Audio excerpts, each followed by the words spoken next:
जंतर मंतर पर इस वक्त मौजूद हूँ और एक बार देख लीजिएगा कि तमाम पूरा का पूरा विपक्ष अब संसद गिराव की तैयारी कर रहा है, यानी कि संसद घेरने के लिए निकल रहा है। नीट पेपर मामले को लेकर इतना काफिला, इतनी भीड़ आ गई है यहाँ पर, एकदम से आगे जाने की तैयारी कर रहे हैं। बैरिकेडिंग तोड़ दी गई है, यहाँ दिखाइए, बैरिकेडिंग तोड़ दी गई है।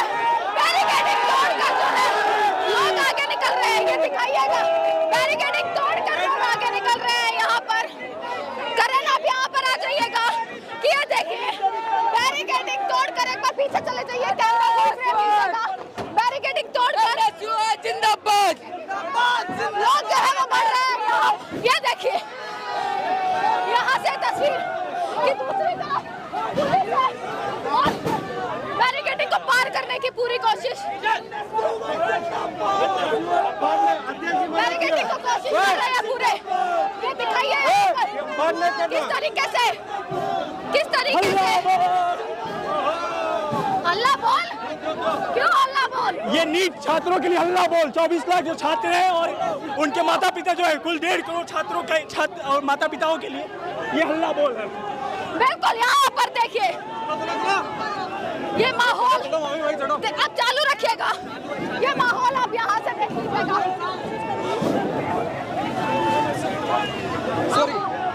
जल्दी आओ, जल्दी यहाँ से देख लीजिए, लगातार बैरिकेडिंग के ऊपर छात्र तमाम जंतर मंतर पर तमाम छात्र जो है वो यहाँ पर पहुंचे हैं। ना कहीं डराने वाली है, क्या कहेंगे? जब मोदी डरता है पुलिस को आगे करता है। आज इन छात्रों को एक ऐसी दुविधा में डाल दिया है कि मोदी को शर्म आनी चाहिए, उनको डूब मरना चाहिए। नरेंद्र प्रधान जी आज सो रहे हैं, उनको शर्म आनी चाहिए। आज ये छात्र देश के भविष्य इस हालत में मरे हुए पड़े हुए हैं, शर्म आनी चाहिए। आज इस जो सिचुएशन है इसकी जिम्मेदार नरेंद्र मोदी है, उनको डूब मरना चाहिए, उनको शर्म आनी चाहिए। आपके ऐसा करने से सब कुछ सही हो जाएगा क्या? अगर हम ये नहीं करेंगे तो ये सोई हुई सरकार जागेगी कैसे? कब तक ऐसे जगाएंगे सरकार? जब तक हमें न्याय नहीं मिलते तब तक हम ऐसे ही करते रहेंगे। यह प्रदर्शन तब तक चालू रहेगा जब तक छात्रों को न्याय नहीं मिल जाता।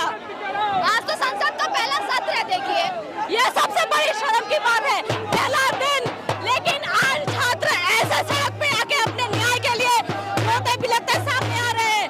इस समय इस सरकार को शर्म आनी चाहिए कि देश के भविष्य के एक जैसे इस सिचुएशन में डाल दिया है। शर्म आनी चाहिए इस सरकार के सभी ऐसे ये गणों को शर्म आनी चाहिए कि ये जो फ्यूचर है हमें इस हद तक लाके छोड़ दिया है। क्या कहेंगे? देखिए ये जो जोश है ये कायम रहेगा आगे तक, यानी जी जब तक हमें न्याय नहीं मिलता हम लोग ऐसे ही प्रदर्शन करते रहेंगे। बंद करो छात्रों का शोषण बंद करो। डरता है पुलिस को आगे करता है, पुलिस को आगे करता है। बंद करो। देखिए यहाँ सिर्फ नारेबाजी से काम चल रहा था, ठीक है, आगे की तरफ थोड़ा सा बढ़ जाते हैं। ये तस्वीरें हैं, इन्होंने एक पोस्टर हाथ में लिया हुआ है, वी वांट रीनीट। इस पोस्टर पर एक बार नजर दौड़ा दीजिएगा और यहाँ से पूरा का पूरा जत्था जो है वो यहाँ पर पहुँचा हुआ है। यह तस्वीर कहीं ना कहीं आपस में यह दिखा रही है कि अब छात्रों का जो आंदोलन है वो कमजोर नहीं है, वो धीरे धीरे बढ़ता हुआ नजर आ रहा है। क्योंकि एक बार फिर पीछे घुमा कर दिखा दीजिएगा कैमरा कि पूरी कोशिश उन लोगों की वहाँ से है कि वो कैसे न कैसे उस पार पहुँचे। और जो उस साइड के बैरिकेड थे, जो जंतर मंतर मेन था वहाँ के जो बैरिकेड थे वो तो उन्होंने पार किए, वहाँ के बैरिकेड तोड़ते हुए ये लोग यहाँ तक पहुँचे। यानी कि अगर मैं कहूँ तो संसद यहाँ से कुछ 1.5-2 किलोमीटर संसद यहाँ से दूर है और यह 1.5-2 किलोमीटर का सफर क्या इन छात्रों का सफल होता है या नहीं, ये सबसे बड़ा सवाल यहाँ पर हो जाता है। ये पूरा माहौल आपको मैं दिखा रही हूँ कि कैसे जो है तमाम छात्र, चाहे उनके पेरेंट्स यहाँ पर हो, यहाँ पर पहुँचे हुए हैं। एनडीए वीक है, एनटीए लीक है, क्या कहेंगे? मैम ऑब्वियसली एनडीए वीक है और एनटीए लीक है। एनडीए मतलब भाजपा को ही वीक कर दिया? Ma'am leak in that sense है, जब अगर आप एक मजबूत गवर्नमेंट होते हैं तो देश का जो भविष्य है, जो यूथ है, उनके साथ जब उनके जो भविष्य के साथ खिलवाड़ हो रहा है, एग्जाम्स में इरेगुलरिटीज हो रही हैं, आप उन पर स्टूडेंट एक्शन नहीं लिए जा रहे हैं, उन जो भी कल्प्रिट्स हैं, उसका मतलब तो ये हुआ ना कि ना कहीं जो भी ऑफेंडर हैं और जो भी गवर्नमेंट उनके बीच में कहीं ना कहीं नेक्सस है। तो ये ऑब्वियसली जब आप जाहिर छात्री हैं? जी मैम। मैम आपने भी रैंक कौन सी आई है आपकी? मैं नीट का नहीं किया, मैं यूजीसी नेट की प्रिपरेशन कर रहा था। तो university grants commission national eligibility test करवाते हैं मास्टर्स के बाद में जेआरएफ के लिए प्रोफेसर, असिस्टेंट तो प्रोफेसर। जैसे इनके आ रहे हैं भाई, जैसा इनकी पॉलिसीज बन रही हैं छात्रों को लेकर, जो एग्जाम को लेकर, फर्क क्या पड़ रहा है आपकी खुद की निजी जिंदगी पर? क्या मैम देखिए मैम, पहले तो मैं एक बात क्लियर करना चाहता हूँ, मेरे किसी भी पॉलिटिकल ऑर्गेनाइजेशन कोई एफिलिएशन नहीं है, बट ये एनएसयूआई जो है एक प्लेटफॉर्म दे रहा है हम जैसे इंडिविजुअल स्टूडेंट्स को कर रहा है? बिल्कुल, जो मतलब कलेक्टिवली हम सभी स्टूडेंट्स आए हैं, जो अगर हम इंडिविजुअली करते हैं तो हमारी कोई बात नहीं सुनी जाएगी, लेकिन एक संगठन है जो हमारी बातों को रिकॉग्नाइज कर रहे हैं। हमारा कोई एफिलिएशन नहीं है मैम। एक्चुअली यह है, मैं पर्सनली मैं 150 किलोमीटर हरियाणा से ट्रेवल करके आया दिल्ली में यूजीसी नेट का एग्जाम देने के लिए।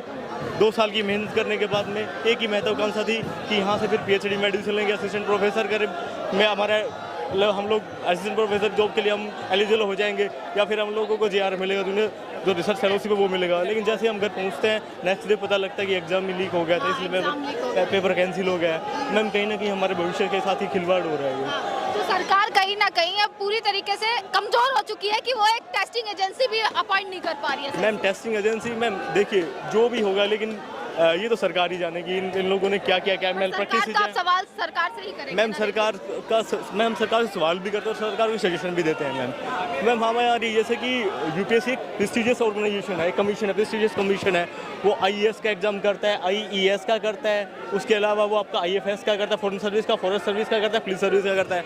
मैम इसी की तरफ पे एक मेडिकल एग्जामिनेशन भी आप करवा दीजिए ना, जैसे कि इंडियन मेडिकल सर्विस आप एक ऑर्गेनाइज कीजिए ना, उससे मैम एग्जाम, तो मैम उसमें जो ऑल इंडिया लेवल का एग्जाम होएगा उस तो मैम ऑब्वियसली बड़ी बात की देखिए छात्र परेशान है और ये चेहरे पर ये झलक रहा है दर्द इनका। बिल्कुल जब हमारी जो वेदर मिनिस्ट्री है, वेदर जो डिपार्टमेंट है, वेदर डिपार्टमेंट जब पहले फोरकास्ट करता है कि हीट वेव है, रेड अलर्ट जारी कर देता है पहले, उसके बाद ही मैम हमारा एग्जाम होता है। हम 150 किलोमीटर ट्रेवल करके जाते हैं। एक हमारे मैम एक ही होता है दर्द की, हम एक ही हमारी महत्वाकांक्षा होती है कि हम यहाँ पे आएंगे, अपना एग्जाम देंगे अच्छे से और हम अपना जो फ्यूचर है वो सिक्योर करेंगे। लेकिन मैम जाते हैं तो उसके बाद पता लगता है कि पेपर लीक था, पेपर कैंसिल हो गया है। मैम हम कहाँ जाएँ, मतलब हमारी सुनने वाला कौन है? इंडिविजुअली कोई नहीं सुनने वाला है। सरकार है वो अपनी मनमानी कर रही है, कैसे नेक्सस चला रही हैं, क्या कुछ चल रहा है उनके बीच में, हम वो ही जाने।